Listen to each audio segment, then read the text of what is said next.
प्रश्नवाचक चिन्ह पूर्ण रूप से हटाने के लिए अवश्य सुनिए जगत गुरु तत्वदर्शी संत रामपाल जी महाराज के अमृत वचन। सर्व पवित्र धर्मों के पवित्र शास्त्रों के आधार पर परमपिता परमात्मा पूर्ण ब्रह्म सारी सृष्टि के रचनहार कुल मालिक कबीर परमेश्वर जी, ये हम सभी आत्माओं के जनक हैं, सबके पिता हैं। ये वो पूर्ण परमात्मा हैं, ये कादिर भगवान हैं, समर्थ अल्लाह हैं, कंप्लीट गॉड हैं, जिनके अंदर ये सर्व गुण प्रत्यक्ष है। तुमेव माता च पिता तुमेव बंधु च सखा तुमेव विद्या च द्रविणम तुमेव सर्व मम देव देव। यही परमात्मा हमारे वास्तव में पिता है। पालक होने के कारण ये पिता है, हमारे जनक होने के कारण ये हमारी माता है, क्योंकि इन्होंने हमें अपने वचन से उत्पन्न किया हुआ सभी आत्माओं को। और यही हमारा असली धन है, क्योंकि परमेश्वर स्वयं आकर बताते हैं, कबीर सब जग निर्धना धनवंता ना कोई, और धनवान उसको जानियो जिस पर राम नाम धन होए।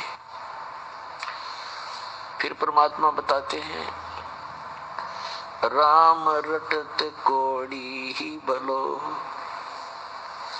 राम रटत कोड़ी भलो, चू चू पड़े जो चामे, तो वो सुंदर शरीर किस काम का, जा मुख नाही नाम। कबीर राम रटत दारिद्र भलो, टूटी घर की छान, वो सुंदर महल किस काम के, जहाँ भक्ति नहीं भगवान। राम रटत कन्या भली, साकेट बलो न पूत, जैसे छेरी के गल में गल थना, जिसमें दूध न मूत।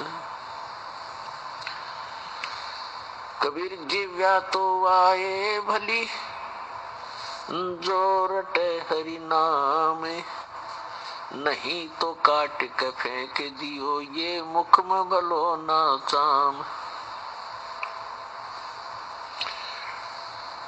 परमपिता परमात्मा कबीर देव, कबीर साहिब, अल्लाहू अकबर, ये हमारे सभी आत्माओं के जनक हैं, ये सबके पिता हैं। और यही वो रहमत वाले अल्लाह हैं, ये वही कृपा के सागर हैं, जो अपनी आत्माओं को, जो इनकी शरण में आकर के सत भक्ति करते हैं, उनको सर्व सुख प्रदान करते हैं। और जो भक्ति नहीं करते या करते हैं तो शास्त्र विधि त्याग कर मनमाना आचरण करते हैं, या वे इनकम्प्लीट गॉड की, अधूरे भगवानों की भक्ति करते हैं, तो वो प्राणी मोक्ष प्राप्ति नहीं कर सकते। और उनका प्रारब्ध में यानी किस्मत में लिखा हुआ जो पाप कर्म है, जिसके कारण प्राणी को कष्ट होते हैं, उससे भी छुटकारा नहीं पा सकते। प्रत्येक प्राणी इस काल के लोक में 21 ब्रह्मांड में, आप पृथ्वी लोक पर रह रहे हो, ये भी काल के लोक के अंतर्गत आता है। कोई भी सुखी नहीं है। परमात्मा ने बताया कि आप झूठे सुख को सुख कहते हो। आप किस बात को सुख मान बैठे हो? पैसा हो, बढ़िया कोठी हो, कार हो, संतान हो, बस आप इसको मौज मानते हो, इसको आप सुख मानते हो। लेकिन आप भूल जाते हो बगैर तत्व ज्ञान के कि जिनके ये सर्व सुख थे उनका किसी का पुत्र मर गया, किसी की पुत्री विधवा हो गई, किसी की पुत्री मृत्यु हो गई, और कईयों के तो परिवार के परिवार दुर्घटना में नष्ट हो जाते हैं। तो फिर कहाँ गई वो मौज? उसमें ध्यान नहीं आता हमारे को कि ये कैसे बिजली गिर रही है,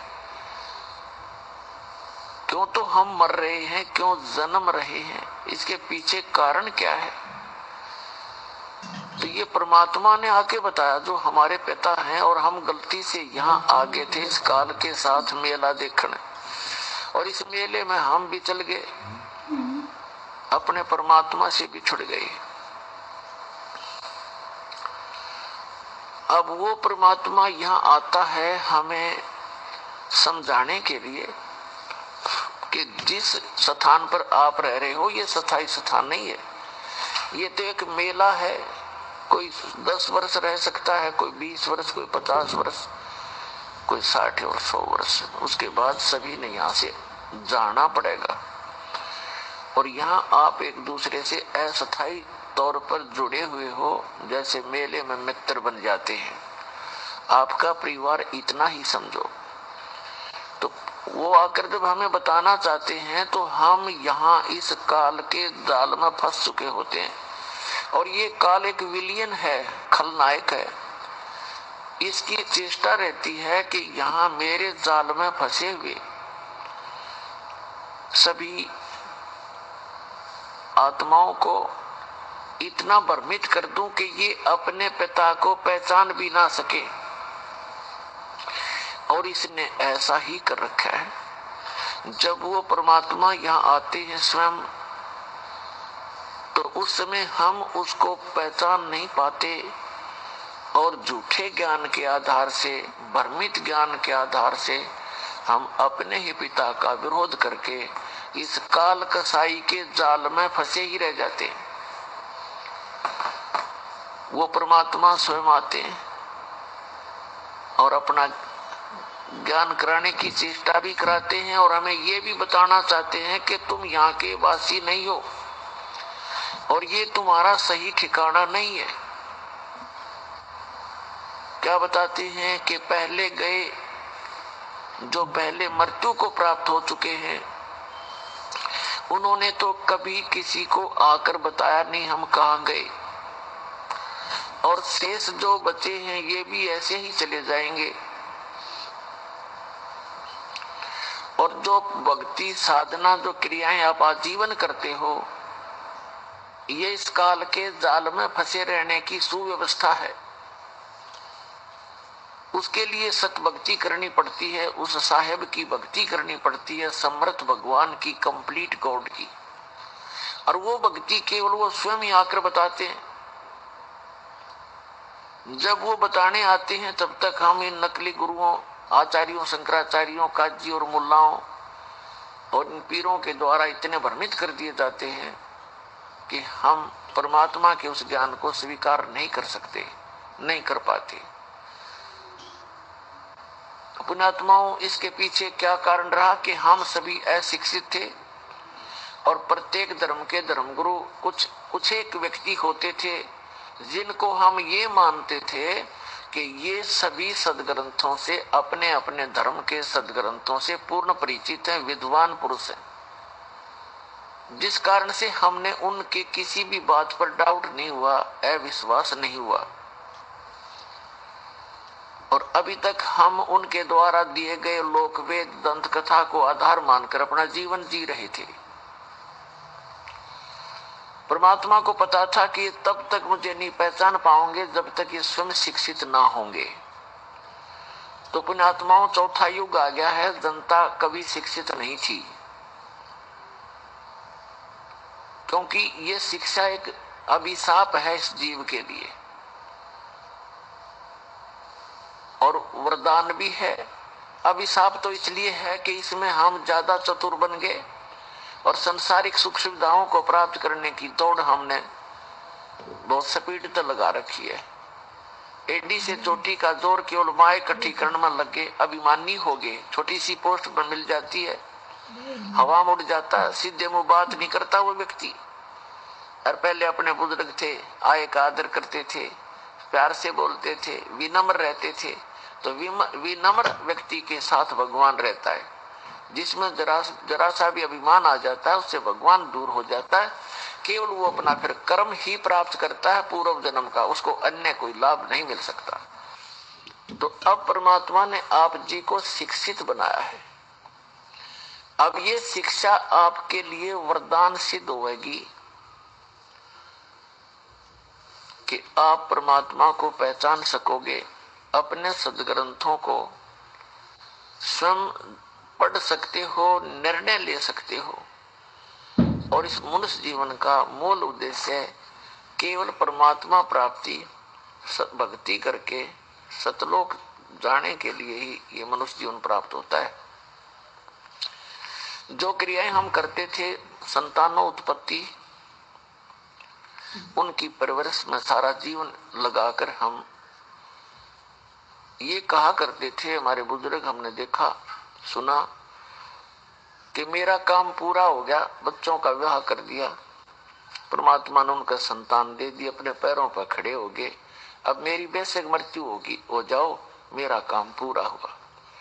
अब इस तत्व ज्ञान से, जातम ज्ञान से पता चला कि मनुष्य वाला काम तो शुरू भी ना किया उसने, ये कर्म तो पशु पक्षियों जैसे किए आज तक जो आपने किए। तो इस मनुष्य जीवन का यदि कोई मूल उद्देश्य है, केवल परमात्मा प्राप्ति है। और आप जी जिनको ये मानव शरीर मिला है, ये एक ड्रेस है, ड्रेस पोशाक,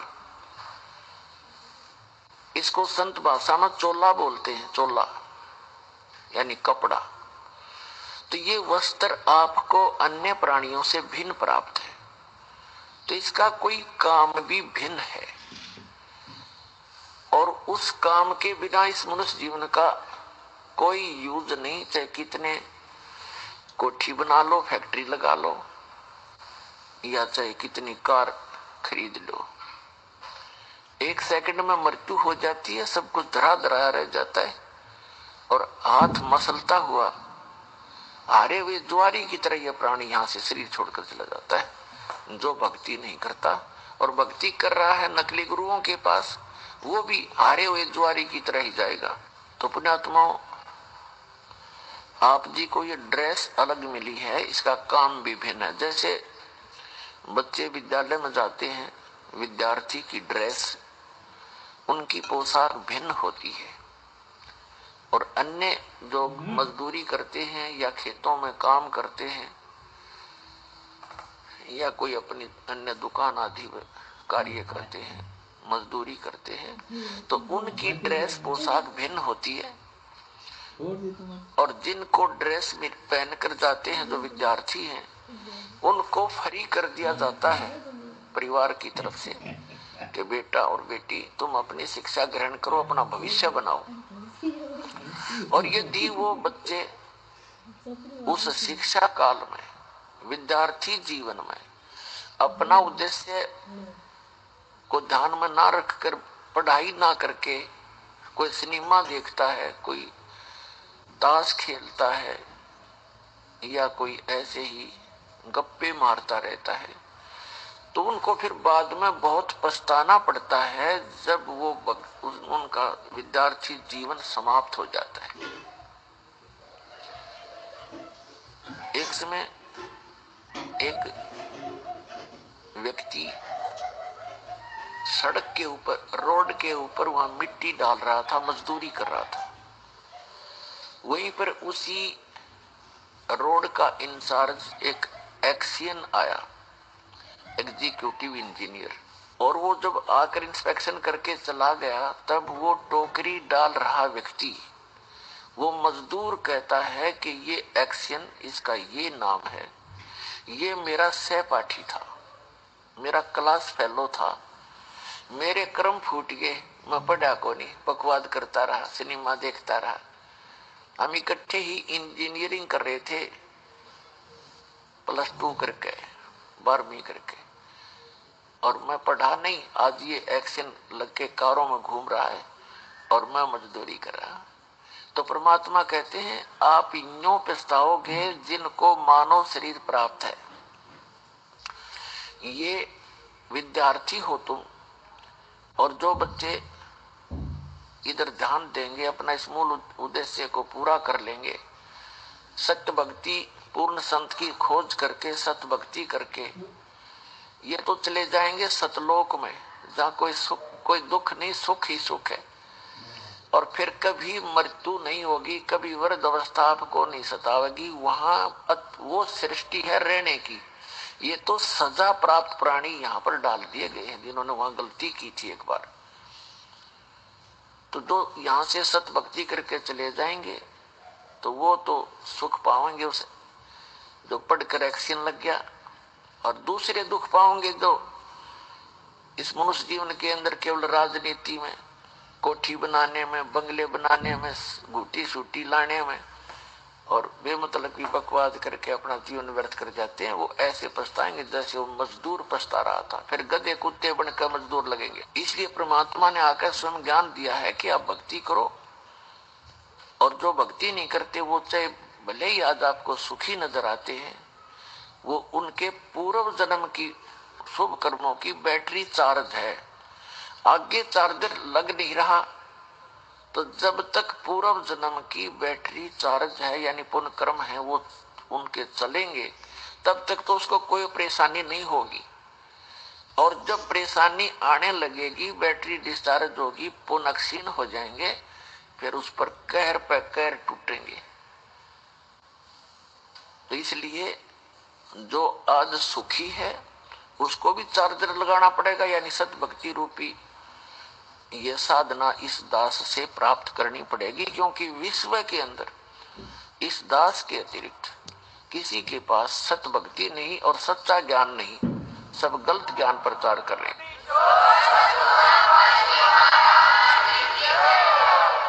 और इसके अंदर कोई मान बढ़ाई नहीं करनी चाहिए, क्योंकि हम कई प्रकार से भ्रमित हो गए।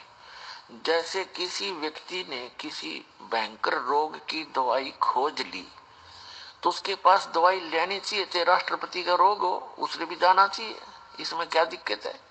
तो थोड़ी सी भी बुद्धि से काम आप लोगे तो ना अभिमान सतावेगा, आपको अपना कल्याण नजर आएगा, तो तुरंत आकर के नाम लीजिए।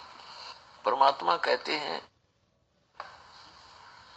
मन तू पावेगा अपना किया रे, भोगेगा अपना किया रे। मन तू पावेगा अपना किया रे, भोगेगा अपना किया रे। राजा राम की कार उलंगी गई सीता लंक मजारी। राजा राम की कार उलंगी गई सीता लंक मजारे। सेतु बंधा जब सेना उतरी, चढ़ गए पद्म 18। मन तू पावेगा अपना किया रे, भोगेगा अपना किया रे। लंका तोड़ी बेलंका रे तोड़ी, वो अहि रावण से मारे।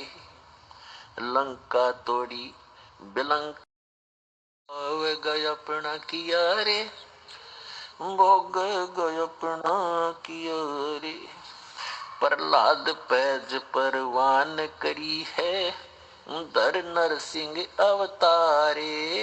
प्रहलाद पैज परवान करी है, दर नरसिंह अवतारे। दीन दयाल दया कर उतरे, एरना कुश उदर वेदार। मन तू पावेगा अपना किया रे, भोगेगा अपना किया रे। हा हा हु बंदे होते तौलत हैं बलवारे। हा हा हु बंदे होते तौलत हैं बलवारे।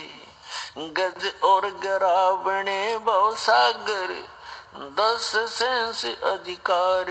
मन तू पावेगा अपना किया रे, भोगेगा अपना किया रे। भाई श्वास घटो बलहीन भयो जद खेच लिया मजदारे। श्वास घटा बलहीन भयो जद खेच लिया मजदारे।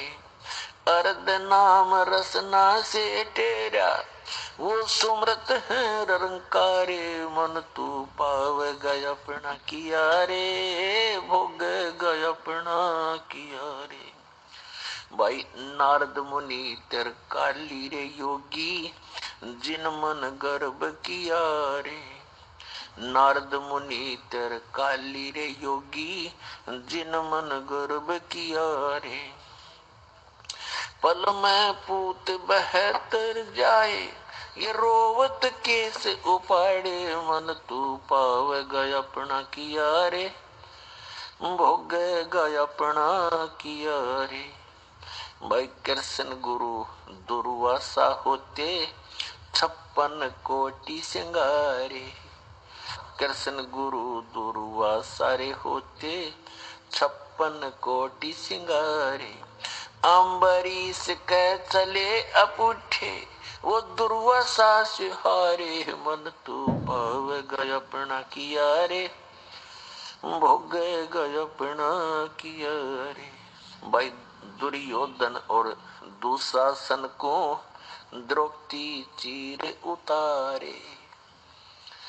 दुर्योधन और दुशासन को द्रौपदी चीर उतारे।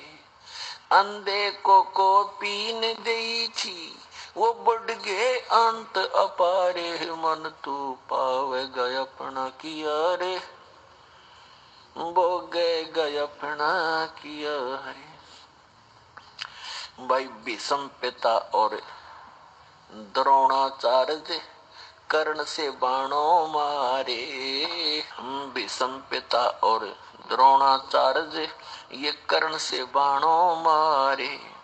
महाभारत में टटीरी के रखे वहाँ घंटा टूटे पड़ा रे। मन तू पावे गय अपना किया रे। भोगे गय अपना किया रे। भाई 33 करोड़ यज्ञ में आए वो 88 सारे।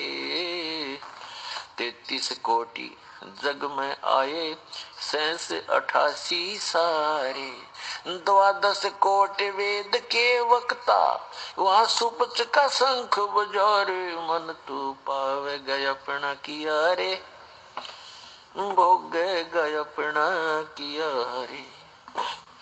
भाई चमरा कनक जनेऊ काढ़ा विप्र पंडित सब हारे।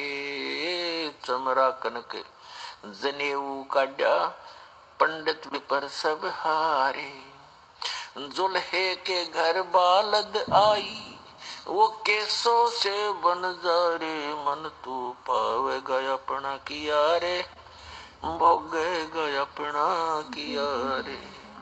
मीराबाई को मारन लगे जहर का प्याला प्यारे।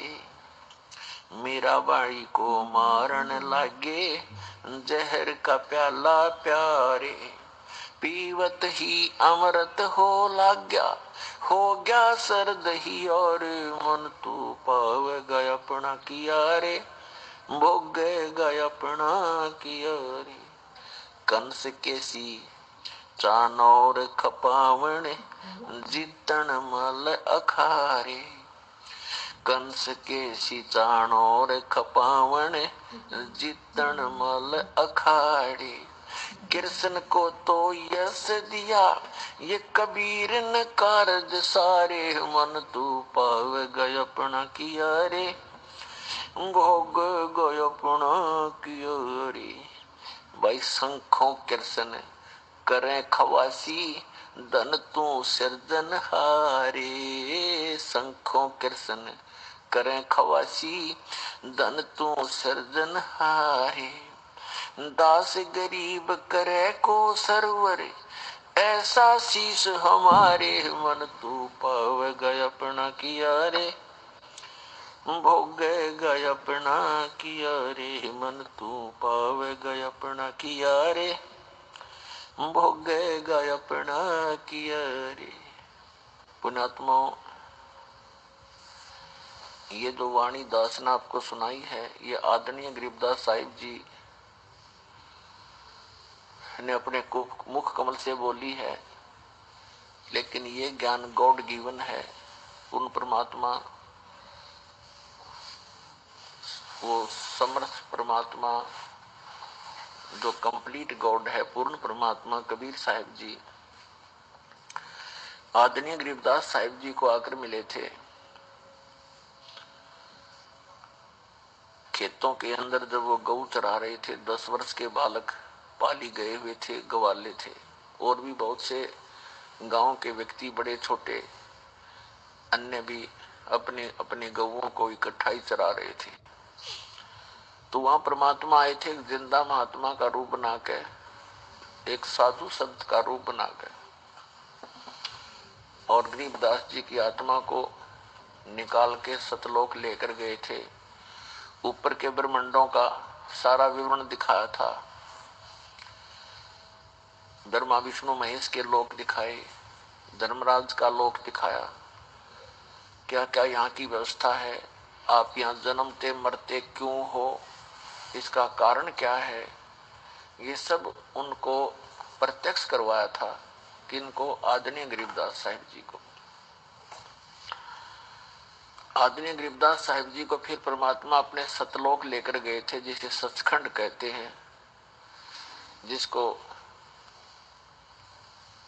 शाश्वत स्थान कहते हैं, सनातन परम धाम गीता में कहा है। वहां ले गए थे, फिर वापस छोड़ा था ला करके। परमात्मा पूर्ण ब्रह्म की कृपा के बिना कोई भी प्राणी ऊपर जाकर के वापस नहीं आ सकता, यानी वहां जाकर के वापस किसी को कुछ ज्ञान नहीं दे सकता, क्योंकि इस काल भगवान ने सबको गुमराह किया हुआ है, भ्रमित किया हुआ है। केवल परमात्मा अपनी रजा से ऊपर ले जाते हैं। तो उन्होंने चंद पुण्यात्माओं को ऐसे ऊपर ले जाके वापस छोड़ा, और उन्होंने उस परमात्मा की गवाही दी है, अपनी अमृत वाणी रूपी एफिडेविट दिए हैं कि वो परमात्मा इन सभी भगवानों से अन्य है, इन सभी भगवानों से, प्रभुओं से अन्य है, ब्रह्मा जी से, विष्णु जी से, शिव जी से, दुर्गा जी से, ब्रह्म से और परब्रह्म से, इनसे अन्य है, उसको पूर्ण ब्रह्म कहते हैं। गीता अध्याय नंबर 8 के श्लोक नंबर 3 में उसी को परम अक्षर ब्रह्म कहा है। तो पुण्यात्माओं, वो परमात्मा स्वयं ही ऊपर ले जाते हैं अपनी आत्माओं को, फिर वापस छोड़ते हैं।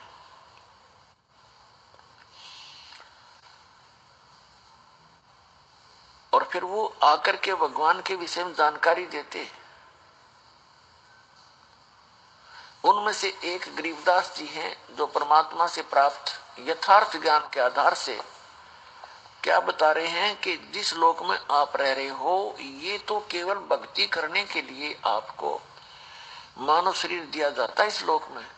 बाकी अन्य प्राणी तो अपने पूर्व जन्म के कर्मों का ही भोग रहे होते हैं। और आप सत भक्ति ना करके अन्य भक्ति करते हो, या यहाँ बकवादों में लगे रहते हो, तो उनके साथ कैसी कैसी घटनाएं घटी। यदि आप यहाँ सुख संपत्ति चाहते हो, सुख संपत्ति से सुख मानते हो, या संतान से सुख मानते हो, उसका उदाहरण देते हुए बताते हैं,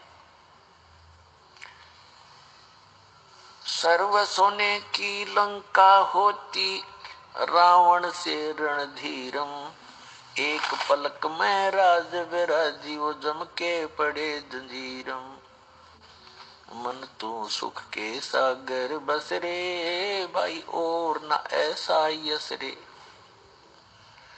फिर बताते हैं, क्या मांगो कुछ स्थिर ना रहाई, और देखत नैन चला जग जाई, एक लख पूत सवा लख नाती, उस रावण के आज दीवा न बाती।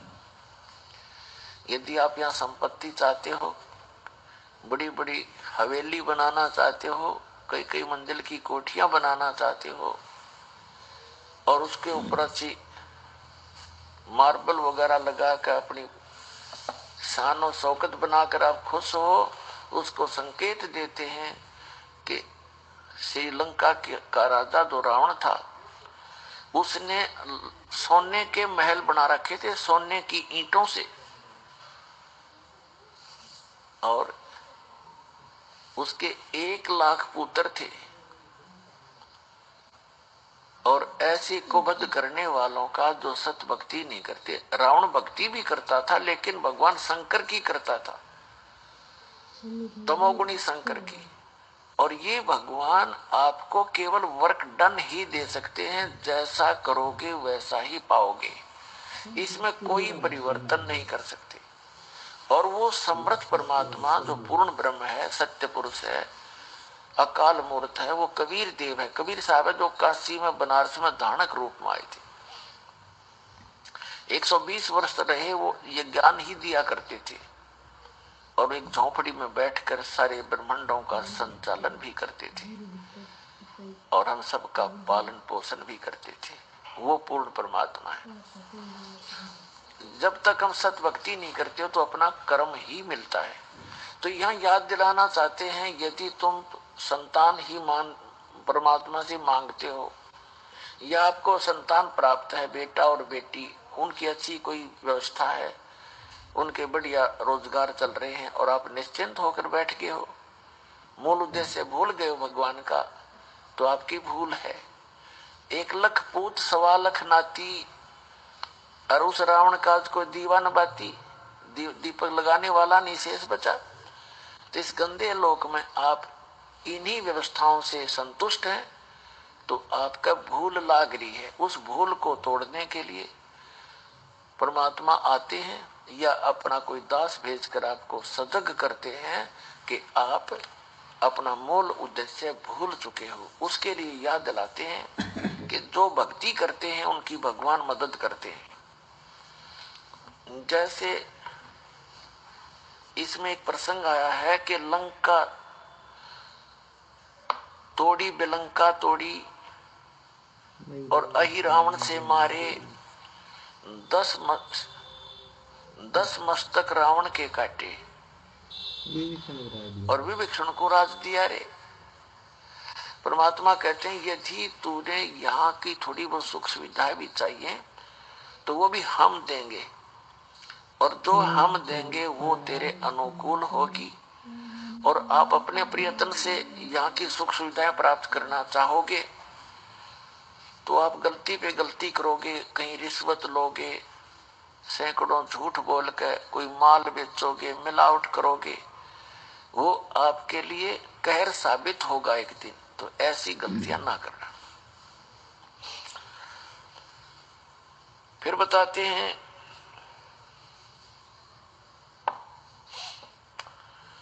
एक हा हा हु नाम के 2 साधक थे। हा हा हु बंदे होते तोलत हैं बलभारे, और गज और गरा भय बने बहुसागर 10 संस अधिकारे। श्वास घटा बलहीन भयो जद, खेच लिया मझधारे, अर्ध नाम रसना से टेरा सुमरत है रंकारे। एक हा हा एक हु 2 साधक थे, तपस्वी। अब इस काल ने ऐसा जुल्म कर रखा है, पहले तो कोई भक्ति करता ही नहीं, करना चाहता ही नहीं, और करना चाहता है तो उसको मिसगाइड करके रखता है। इन 2 प्राणियों के प्रेरणा हुई हम भक्ति करें, उनको नकली गुरु से मिला देता है। उन गुरुओं ने उनको बता दिया हा हा और हु को कि आप जी तपस्या करो, तपस्या से भगवान मिलता है। अब दोनों ने तपस्या की, उनको अभिमान हो गया आपस में कि मेरा तप तेरे से ज्यादा है। दूसरा कहता कि नहीं, मेरी तपस्या तेरे से अधिक है। तो दोनों का फैसला, वो अपना निर्णय कराने के लिए ब्रह्मा जी के पास गए। ब्रह्मा जी से पूछा कि हमारा निर्णय करके बताओ, आप तो अंतर्यामी हैं, कि हम में से कौन से का तप ज्यादा है। ब्रह्मा जी को पता था कि तप से सिद्धियां आ जाती हैं, और ये जितने भी ऋषि मुनि थे सिद्धियां प्राप्त करके ये सर्प बन गए विषैले।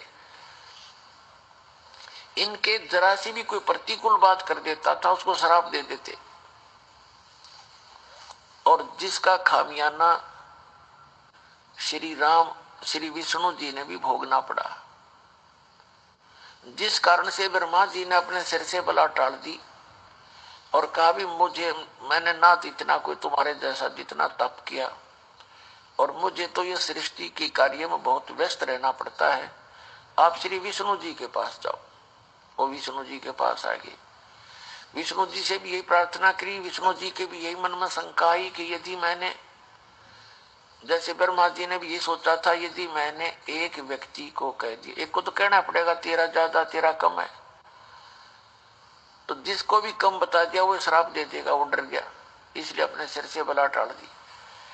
विष्णु जी के मन में भी ये शंका हुई कि यदि मैं एक को कहूंगा तेरी तपस्या ज्यादा है इसकी कम है, तो कम जिसकी बताऊंगा वो श्राप देगा। तो इस संकट को भगवान विष्णु जी ने भी मोल लेना उचित नहीं समझा। उन्होंने कहा भी देखो मैं तो व्यवस्था में लगा रहता हूँ, पालन पोषण का कार्य डिपार्टमेंट, होम डिपार्टमेंट है मेरे पास, आप जाओ भगवान शंकर जी के पास, वो ज्यादा तप वप करते हैं, वही आपका फैसला कर सकते हैं। तो वो गए भगवान शिव जी के पास।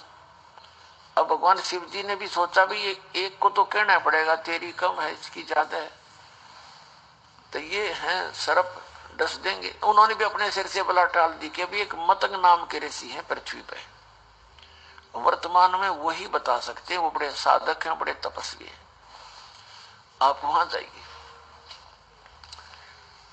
तो दोनों आगे मतंग ऋषि के आश्रम की तरफ जा रहे थे। मतंग ऋषि जो थे बड़े दिल डोर, बड़े तगड़े, भारा शरीर था उनका। तो उन्होंने, ये मन बड़ा बदमाश है, कबीर साहब कहते हैं मन के मते ना चालिए, मन है पक्का दूध, ले डूबा दरिया में और फिर जा हाथ छूट, उल्टे काम करवा के फंसवा के फिर आप निकल जाता है। तो उन्होंने दोनों ने देखा उस महापुरुष को। मतंग ऋषि पूछा कहाँ है, कि वो सामने बैठे तगड़े थे डुल डुल। एक ने तो मन में सोचा कि बड़ा हाथी सा बैठा भाई, दूसरे ने सोच लिया अच्छा मगरमच्छ शायद महात्मा। तो उन्होंने मतंग ऋषि के पास आकर के कहा, मतंग ऋषि के पास एक सिद्धि थी जो मन की वृत्ति बता देती थी इसने क्या सोच रखा है। तो मतंग ऋषि से उन्होंने प्रश्न किया कि महाराज हम में से कौन से की तपस्या ज्यादा है, कौन शक्तिशाली है, आप निर्णय करो। मैं कहता हूं मेरी भक्ति ज्यादा, तपस्या ज्यादा, ये कहता है मेरी ज्यादा। मतंग ऋषि ने कहा कि जो तुम्हारे मन में तुमने सोच के आए हो उसी से फैसला होगा। तो आपने क्या सोचा भगवान? आपने ये सोचा था कि मतंग ऋषि बड़ा हाथी सा पड़ा है, तो और आपने सोचा था ये मगरमच्छ जैसा है। आप मगरमच्छ बनो, आप हाथी बनो, अपना फैसला आप करो। तो दोनों का शरीर छूट गया, मृत्यु होगी। एक ने हाथी के यहाँ जन्म हुआ, दूसरे का मगरमच्छ के। दरिया पर पहुंचा, सरोवर पर, मगरमच्छ ने उसका पैर पकड़ लिया पूरब के संस्कार से। अपने आत्मा पहले मगरमच्छ ने हाथी को अंदर खींचना चाहा, हाथी मगरमच्छ को बाहर खींच लाया, फिर कभी वो अंदर खींच ले जाए, कभी वो बाहर खींच ले। सारा दिन ऐसे उनकी रिहर्सल चले, और शाम को मगरमच्छ उसका पैर छोड़ दे कि कल आना, कल आऊंगा। अगले दिन फिर वो ऐसे ही चलते रहे। कहते हैं 10,000 वर्ष से भी अधिक समय तक वो आपस में झगड़ते, ऐसे ही लड़ते रहे। वृक्ष अपना जो है ये रिहर्सल करते रहे। क्या हुआ कि जो हाथी के साथी थे वो उसके लिए दूर दूर से घास तोड़ कर लाए, कीड़े तोड़ तोड़ के लाए, उसको खिलाएं रात को, और सुबह फिर पहलवान की तरह हाथ मिलवा दे उनका। तो ऐसे आसपास का जो चारा था वो खत्म हो गया और मगरमच्छ के वहां उपलब्ध मछलियां काफी रहती थी, वो अपना वहां से छका लेता था। तो बलहीन हो गया हाथी और मगरमच्छ ने वो खींच लिया और इतना गहरे पानी में ले गया कि सूंड का थोड़ा सा हिस्सा शेष था जहां से हाथी श्वास लेता है। उसकी नाक बहुत लंबी होती है, 5-7-10 फुट की, तो सारा खींच लिया। सूंड ऊपर रखा हुआ था। जब उसने देखा कि अब सूंड में भी पानी प्रवेश होगा तो मर जाएगा, अपनी ताकत भूल के परमात्मा को याद किया। थोड़ा सा राम भी पूरा नहीं कहने पाया था, उसी समय कहते हैं सुदर्शन चक्र आया और मगरमच्छ कह लगा। मगरमच्छ ने उसका पैर छोड़ दिया, हाथी बाहर आ गया। अब वहां भगवान प्रकट हुए श्री विष्णु रूप में और आकर कहा कि गज यानी हाथी आप चलो स्वर्ग में। तो क्योंकि आपने मुझे कसक के साथ याद किया, आपने मेरे को कसक के साथ याद किया, इसलिए स्वर्ग चल। तो जब मगरमच्छ ने कहा कि हे भगवान, देखो हम अपनी जिद के आधार से अभिमानवश हम एक दूसरे से लड़ रहे थे और जब इसने आपको याद किया मैं उतनी ही कसक से सुन भी रहा था, लेकिन मानवश मैं इसको छोड़ नहीं रहा था। तब भगवान ने कहा ठीक है भाई, तुम दोनों ही चलिए, आप दोनों को ही स्वर्ग भेज देते हैं। अपने आत्माओं कहने का भाव ये है, इस कथा का निष्कर्ष ये निकलता है कि पहले तो यहां डरे ढोते हैं ये साधक, फिर इनके अंदर अभिमान घर कर जाता है। परमात्मा कहते हैं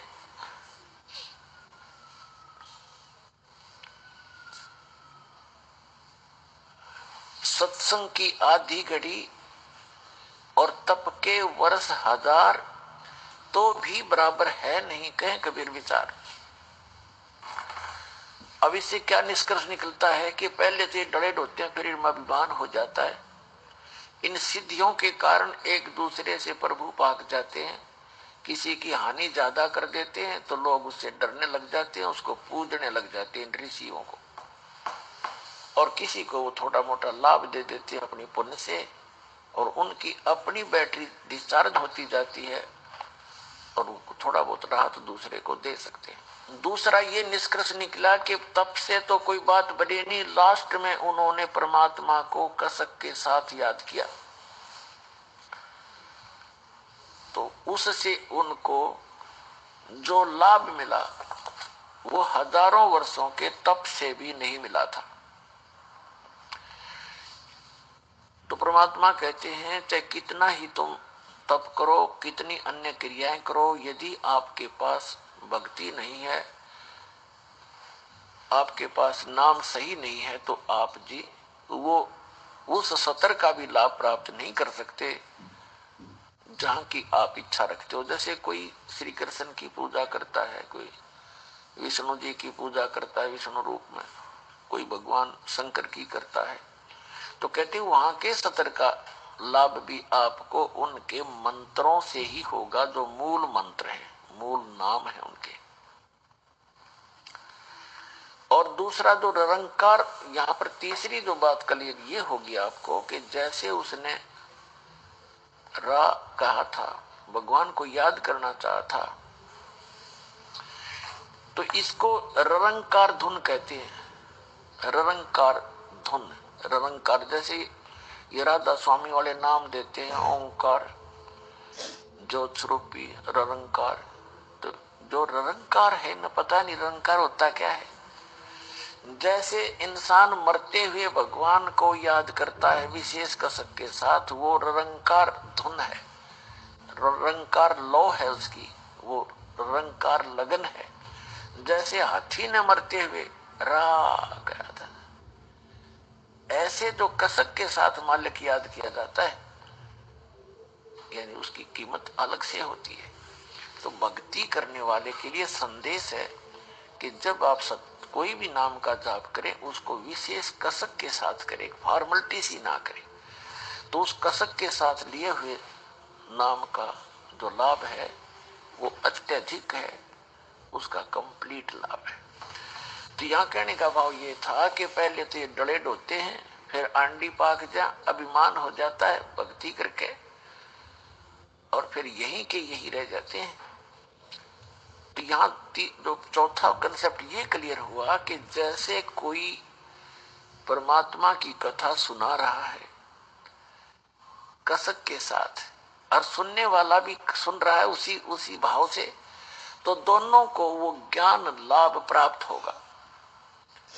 उस ज्ञान यज्ञ का जो लाभ है दोनों को ही प्राप्त होगा। जैसे दास सत्संग करता है और आप हृदय से सुन रहे हो, तो दोनों को ही लाभ हो रहा है, दोनों को उस सतर का लाभ मिलेगा।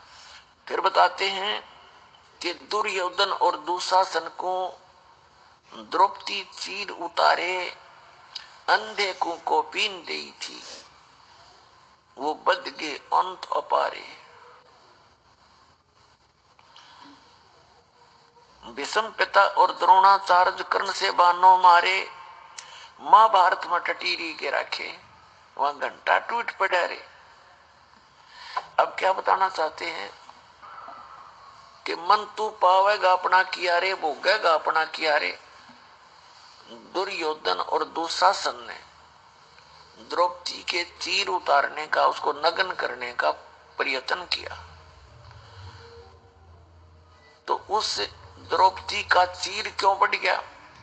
पुण्यात्माओं, आज तक जो भी आपको राम नाम की कथा सुनाई गई है, भगवान की कथाएं सुनाई गई हैं, वो इनकम्प्लीट थी, उनका कोई सिर पैर नहीं था। जैसे हमारे मन में एक शंका बनी रहती थी कि जैसे द्रौपदी जी का चीर उतारना चाहा और वो उतरा नहीं, ये कारण क्या था? हम कथा पढ़ते थे, सुनते थे, और ये भी सुनते थे भगवान ने बढ़ा दिया। भगवान ने और बहनों का क्यों नहीं बढ़ाया? कितनों की इज्जत लूटी जाती है, उस द्रौपदी का ही क्यों बढ़ाया? यहाँ बुद्धि कभी नहीं जाती थी, क्योंकि हम इनकम्प्लीट स्पिरिचुअल नॉलेज प्राप्त थे, ग्रहण कर रखे थे, किए हुए थे। तो परमेश्वर ने आके वो कंप्लीट स्पिरिचुअल नॉलेज दिया, और अब इस दास के पास उपलब्ध है, जो इन सभी अधूरी कथाओं को पूरा किया जाएगा। पुण्यात्माओं, आप एक बात को याद रखना कि विश्व के जितने भी प्राणी हैं, ये सभी उस अल्लाह अकबर के, उस कबीर भगवान के, अल्लाह अकबर माने बड़े भगवान के, वो ग्रेट गॉड के, कंप्लीट गॉड के बच्चे।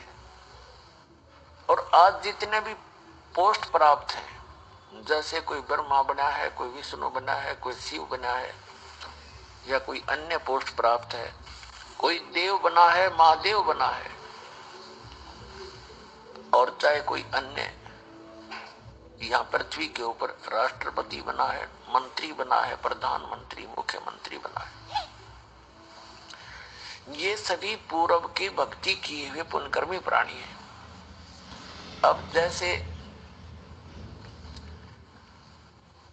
दास आपको क्लियर कर ही रहा है, और आपको लगभग क्लियर स्पष्ट हो भी रहा है कि शास्त्र अनुकूल साधना करने से ही जीव को भक्ति लाभ प्राप्त होता है। अध्यात्म मार्ग का जो लाभ होता है वो शास्त्र अनुकूल साधना से ही होता है। और शास्त्र अनुकूल साधना कैसे होती है? जो सदग्रंथों में विद्यमान हो, सदग्रंथों में जिसका ज्ञान हो, सदग्रंथों के आधार से जो भक्ति हो, उसको कहते हैं शास्त्र अनुकूल साधना। और सदग्रंथ कौन कौन से हैं? वर्तमान के अंदर जो सदग्रंथ हैं, पवित्र चारों वेद, पवित्र श्रीमद् भगवद गीता, ये तो हैं गॉड गिवन ग्रंथ। इसके अतिरिक्त पवित्र पुराण, पवित्र महाभारत, पवित्र सुधा सागर आदि, ये हैं ब्रह्मा जी के द्वारा दिए गए ज्ञान में पलस करके अपने मत जोड़ जोड़ कर आगे इसके 18 भाग बना दिए पुराणों के। और महाभारत के अंदर केवल उस घटना है वो जो महाभारत के अंदर जो पात्र हैं कौरव और पांडव और कुछ ऋषियों का ज्ञान है। तो ये ज्ञान गॉड गिवन नहीं है, ये तो इतिहास एक टाइप का। ऐसे ही पवित्र कुरान शरीफ, कुरान मजीद कहो एक ही है, केवल नाम नाम मंत्र है, लेख में कोई अंतर नहीं है। तो ये भी गॉड गिवन है, लेकिन ये पवित्र चारों वेद, पवित्र श्रीमद् भगवद गीता और पवित्र पुराण और पवित्र बाइबल का कुछ अंश, पवित्र बाइबल का जो अंश है वो इस ब्रह्म के द्वारा दिए गए हैं। ये भी गॉड है, ये भी अल्लाह है, ये इनकम्प्लीट गॉड है। जैसे भारत का जो राष्ट्रपति हैं और प्रधानमंत्री हैं, ये कंप्लीट साहब हैं, हमारे साहब हैं। वैसे तो गृह मंत्री सेंटर का वो भी साहब है और मुख्यमंत्री स्टेट का वो भी साहब है, एक मंत्री गृह मंत्री स्टेट का प्रांत का वो भी साहब है, एक कमिश्नर भी साहब है, एक डीसी भी साहब कहलाता है, एक एसडीएम भी साहब कहलाता है, तहसीलदार भी साहब ही कहलाता है। तो इस प्रकार ये सभी साहब हैं, लेकिन ये इनकम्प्लीट साहब हैं, अधूरे साहब हैं, इनका सीमा है, अक्षेत्र है। और कंप्लीट साहब जो है वो पूर्ण साहब जो है प्रधानमंत्री है और राष्ट्रपति है। इसी प्रकार जो ब्रह्म है ये इनकम्प्लीट गॉड है और इसके द्वारा दिया गया ज्ञान इसका इनकम्प्लीट नॉलेज है। लेकिन जितना है वेद और गीता वो सही है, जो कुरान है उस सत्र का ज्ञान वो सही है, लेकिन उसमें ना पवित्र गीता में, ना पवित्र वेदों में, ना पवित्र कुरान शरीफ में, ना पवित्र बाइबल में उस पूर्ण परमात्मा की पूर्ण जानकारी नहीं है। उसके लिए ऑप्शन छोड़ रखा है। आइए अब हम उन श्रद्धालुओं के अनुभव जानते हैं जो जगत गुरु तत्वदर्शी संत रामपाल जी महाराज जी से दीक्षा प्राप्त कर चुके हैं तथा उनके द्वारा बताए गए भक्ति मार्ग पर चल रहे हैं। सर नमस्कार। सर साहेब जी। सर क्या शुभ नाम है आपका? मेरा नाम सुरेश दास। सुरेश दास जी, कहाँ से आए आप? मैं गांव मेरा बिडौरी है, क्षेत्र नानकमता, तहसील सारगंज, उत्तराखंड। सर आपने संत रामपाल जी महाराज से नाम दीक्षा कब ली? मैंने लिया 2014 में। सर संत रामपाल जी महाराज से नाम दीक्षा लेने से पहले आप क्या भक्ति साधना करते थे? भक्ति साधना मेरी राधा स्वामी से था। मैं राधा स्वामी पंथ में आपने किस संत से नाम उपदेश ले रखा था? अभी जो मौजूदा उनके चल रहे हैं गुरु जी, गुरिंदर सिंह जी से। सर राधा स्वामी पंथ में आपने संत गुरविंदर सिंह जी से नाम दीक्षा ले रखी थी, तो सर उनके द्वारा दी गई भक्ति आपने कितने सालों तक की? 18 साल हो गए सर, पाठ की सेवा करते करते, उनकी सेवा करते करते, और कोई लाभ नहीं मिला।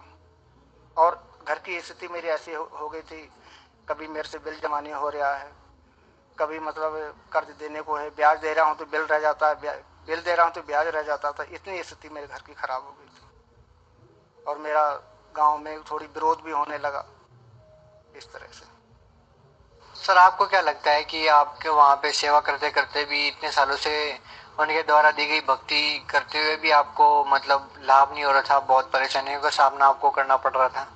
वो ऐसा था साहब, जो भी जब आज हम इधर से हमने देखा है इनकी भक्ति में और उन पे बड़ा अंतर हुआ कि वो उनके नाम जो थे वो सही नहीं थे। महाराज जी से हमने नाम दान लिया है तो मतलब इधर के नाम जो है हमारे सत्य हैं, उधर के नाम जो कुछ गलत थे। सर आप कैसे कह सकते हैं कि गुरविंदर सिंह जी ने जो नाम दीक्षा आपको दी वो गलत है? वो ऐसा है कि उनके जो है घट रामायण में तुलसी साहब जो है वो बतलाते हैं कि 5 नाम काल के जानो, इसलिए। तो फिर सर आप संत रामपाल जी महाराज की शरण में क्यों आए? शरण में यूँ आए कि मतलब इनका जो ज्ञान भी सत्य है और वचन भी इनके सत्य हैं और सत्संग भी इनकी सत्य है, इसलिए। सर पहले आप राधा स्वामी पंथ से जुड़े हुए थे, फिर आपने संत रामपाल जी महाराज को अपना गुरु बनाया। सर, ऐसा कहा जाता है कि गुरु नहीं बदलना चाहिए, गुरु बदलना पाप है। ऐसा है, गुरु बदलने के लिए सत्संग में गुरु जी सदगुरु रामपाल जी महाराज कहते हैं कि मतलब एक डॉक्टर से फायदा नहीं होता, दूसरे डॉक्टर के पास जाते हैं। तो इसलिए मतलब अगर वो उनका नाम गलत है तो हम इसलिए यहाँ पर आए, इनकी शरण पे आए। तो इसमें बदलने में कोई दिक्कत नहीं है। सर, पहले आप राधा स्वामी पंथ से जुड़े हुए थे। राधा स्वामी पंथ के संत गुरविंदर सिंह जी से जो भक्ति आपको मिली और जो भक्ति संत रामपाल जी महाराज जी देते हैं, गुरविंदर सिंह जी और संत रामपाल जी महाराज के ज्ञान में आपको क्या भिन्नता नजर आती है? उनके ज्ञान में भिन्नता ये लगी कि वो मतलब उनका एक आधार नहीं है गुरविंदर सिंह जी के ज्ञान पे, और इनका एक आधार है चारों वेद, भागवत महापुराण, देवी पुराण, शिव महापुराण। ये सभी शास्त्रों के आधार से हमें ज्ञान भी बतलाते हैं और सत्संग भी सुनाते हैं। ये इतनी भिन्नता है। संत रामपाल जी महाराज से नाम दीक्षा लेने के बाद आपको क्या लाभ मिले? लाभ तो साहब लाभ की अब मैं क्या कहूँ साहब, लाभ मेरे जो भी लाभ मिले, मुझे आर्थिक स्थिति मेरी अच्छी हो गई है, ऐसी बात नहीं है, और मुझे सुख भी दे ही रहे हैं मालिक। मेरे कोटा में तो नहीं था साहब, अगर मेरे कोटा में होते तो इतना मतलब मेरे बाल बच्चों की मृत्यु नहीं होती, मेरे ऊपर गरीबी नहीं आती। स्वयं वो सत्संग में कहते हैं कि जब आपके कोटा में नहीं होता है तो स्वयं परमात्मा ही देते हैं अपने कोटा से, इसलिए वो मुझे अपने कोटा से वो दे रहे हैं, मेरे तो भाग में नहीं था। जब राधा स्वामी पंथ में आपने संत गुरविंदर सिंह जी से नाम दीक्षा ले रखी थी, उनके द्वारा दी गई भक्ति आपने कितने साल तक की और उस साधनाओं को करने से आपको क्या लाभ मिले? जी सर, ऐसा है, मैं सदगुरु रामपाल जी गुरु जी के शरण में जब मैं आया हूँ तो मुझे लाभ होना शुरू हुए और लाभ भी अच्छे हुए, और मेरी जो मानसिक परेशानी थी वो भी मेरी दूर हो गई, और आज भी मेरे पास कोई कमी नहीं है। बस कमी इतनी है कि अब बच्चे तो मृत्यु को समान हुए सो हुए, वो तो अब मिलेंगे नहीं, वो तो अब परमात्मा के चले गए, वो तो नहीं मिलने के हैं। मगर जो आज की स्थिति जो है वो मेरी अब सही है, मेरे शरीर भी सही है, पहले मुझसे काम भी नहीं होता था, और आज घूमने फिरने के लिए एक टूटी सी साइकिल थी, आज मेरे पास एक पुरानी सी मोटरसाइकिल भी है, मैं कहीं पर जाता हूँ तो मुझे दिक्कत भी नहीं होती है। मगर इतना ही है कि मतलब वो दुख तो मैं नहीं भूल पाऊंगा जो आज मेरे सिर पे बीत गया। सर, आप उन लोगों को क्या संदेश देना चाहते हैं जो लोग आज भी राधा स्वामी पंथ में हैं और उनके द्वारा दी गई भक्ति करते हैं?